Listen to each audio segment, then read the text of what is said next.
Welcome back to another episode of Who the F**k. It's the show that aims to take a deep dive in some of the acts announced for Reading Leeds 2019.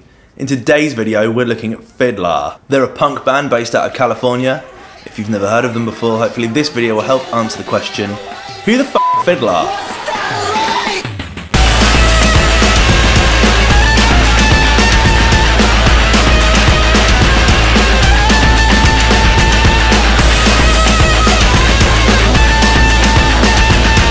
Zach, Brandon, Elvis and Max are the four members that make up Fidlar. They're from Los Angeles, California, United States of America. Wikipedia's had a field day with them in terms of their genres. Skate punk, garage rock, surf punk, punk rock, indie rock, pop punk. In a very old interview, they're mentioning being inspired by early Blink-182, Enema of the State, Dude Ranch era Blink-182. And my girlfriend likes you well and THC.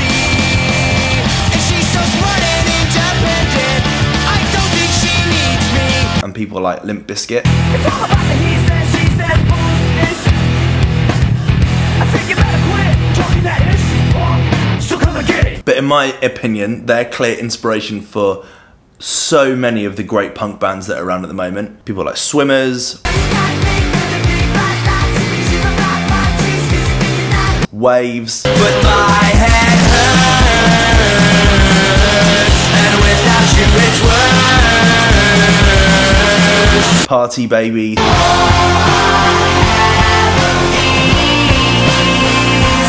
Skeggs. It's a wonder if we'll ever figure some things out. Good Dude,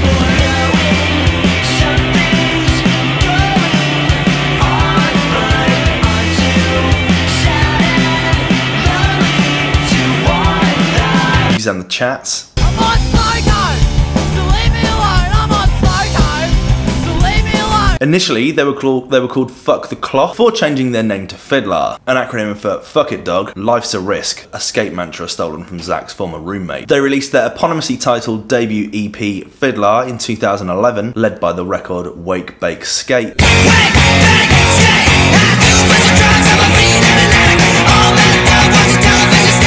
And then would follow this up with the single Cheap Beer in 2012.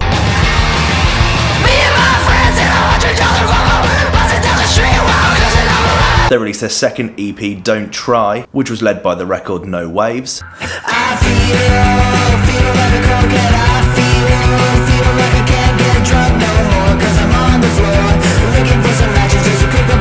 And in 2013, they would feature on Triple J's Like a Version, where they would cover Nick Cave's Red Right Hand. On a gathering storm comes a dark, handsome man in a dusty black coat with his red right hand. Also in 2013, they released their debut record, also eponymously titled Fidlar, which would feature many of the tracks from the previous two EPs, along with new music like the brilliant Cocaine.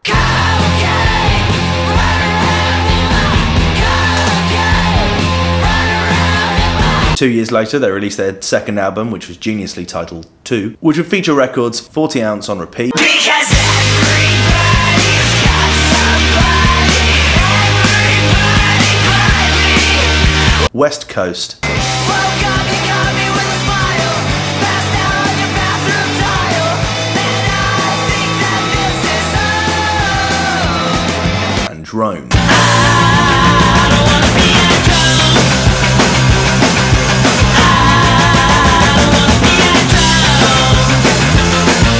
In 2016, they would cover the Beastie Boys' iconic Sabotage in memory of the passing MCA.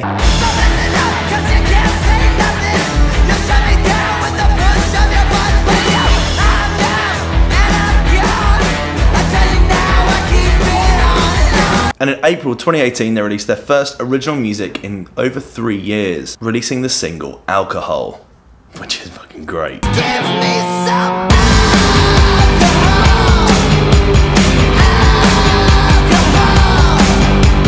Which was then followed up with the incredibly political Too Real.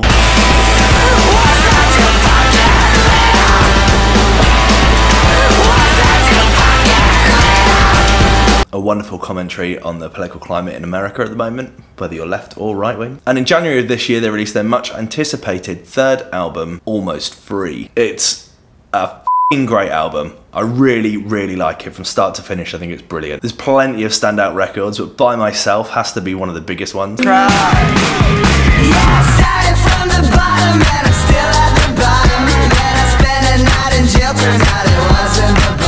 It's almost Smash Mouth, but you know, good. And I've been obsessed with Thought.Mouth over the past couple of days. I've not stopped listening to that. I think it's brilliant. And if I said I love you, would you say it back? And if I told you I need you, how would you react? Last week they would head on to Triple J to cover Billie Eilish's Zanny.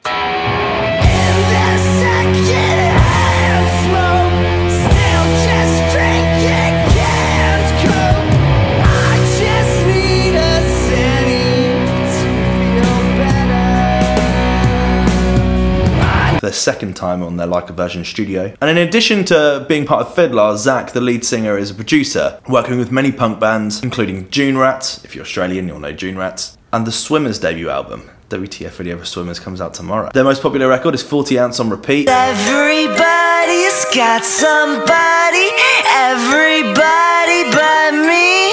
Currently sat on 4 million hits on YouTube. And this is their fourth time playing Reading and Leeds. The first time was in 2012. They took to the Festival Republic stage, sharing their lineup with Palmer Violets, Lucy Rose, Alt J, Nicky and the Dove, Bastille, The Subways and Sleigh Bells. The second time was a year later in 2013 when they took to the Radio 1 stage, sharing a lineup with Dry the River, Codaline, Peace, again with Bastille, Major Lazer, ASAP Rocky and Skrillex. The last time they played was in 2015 when they took to the main stage, following Baby Metal, also sharing the stage with Marmozets, Mode Step, Alexis on Fire, Royal Blood, Bring Me the Horizon and Metallica. This year they're taking to the pit stage to support Enter Shikari on the Sunday at Reading, Friday at Leeds. You know, there are a few bands out there that are as influential as Fidlar. I had a conversation with someone a few years ago, I remember so distinctly, about how music these days isn't as influential as it was 20 years ago. And I was like, that's bullshit. That's utter bullshit. It's just the music he was listening to wasn't like anything else that anyone else is listening to.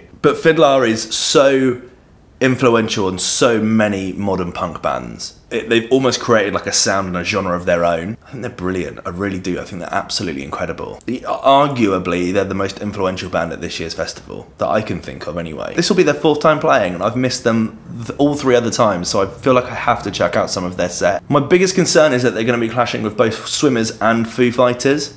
However, someone apparently tweeted Enter Shikari not so long ago and got a reply saying that they won't be clashing with Foo Fighters. So does that mean that Fidlar will go before, or does it mean that they'll go after?